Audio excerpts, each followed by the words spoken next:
De Limburgse passie of de vlam, dat is eigenlijk, ja, ik sport al mijn hele leven. Ik heb zelf ook altijd heel veel hard gelopen.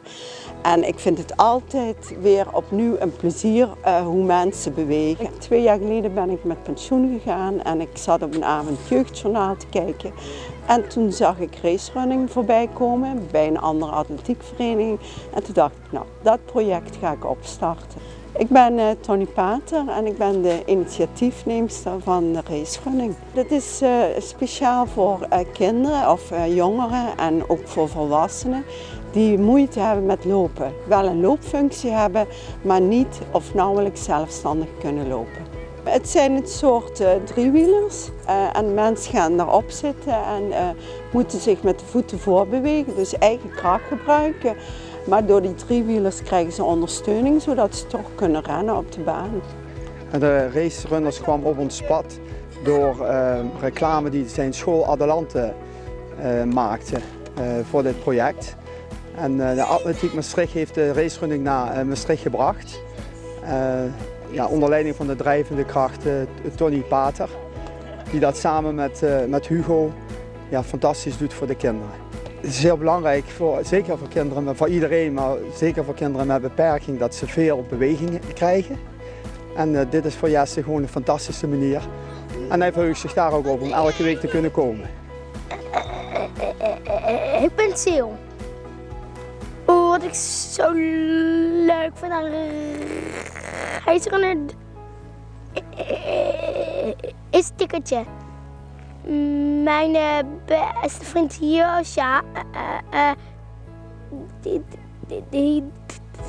die zit er ook op. De grootste winst die ik voor Jesse hierin zie, is dat hij heel enthousiast is, zich hier de hele week op verheugt en zijn energie kwijt kan hier op de baan.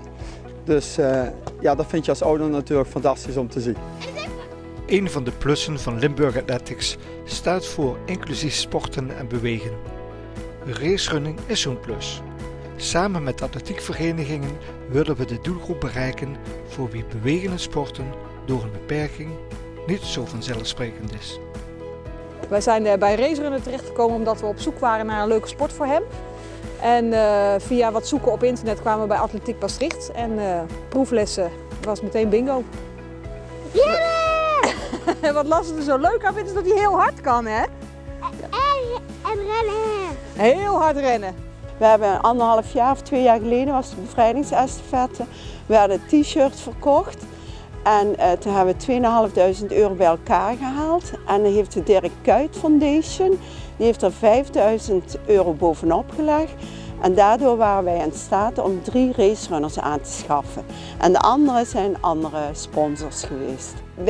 Wij beleven er heel veel plezier aan om te zien dat de jeugdigen die hier aan meedoen ook heel veel plezier hebben, maar dat ze ook vooruit gaan. Dus qua kracht, qua lopen en dat is gewoon heel erg leuk. Kom zeker een keer kijken, want het is echt een leuke club. Ook de ouders onderling wordt goed voor gezorgd. We zorgen voor koffie om beurten.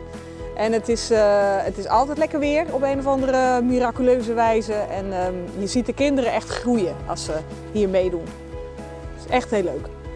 Nou, wat we heel graag willen is, we hebben de jongste is 6 en de oudste is 26. Dus we willen de groep gaan splitsen. En we willen ook een oproep doen, ook aan volwassen mensen die moeite met lopen hebben. Of MS of Parkinson of gewoon heel moeilijk kunnen lopen. Die kunnen zich aanmelden. Ze kunnen ons vinden op de site van Atletiek Maastricht onder het kopje racerunning. En als ze zich willen aanmelden, van harte welkom.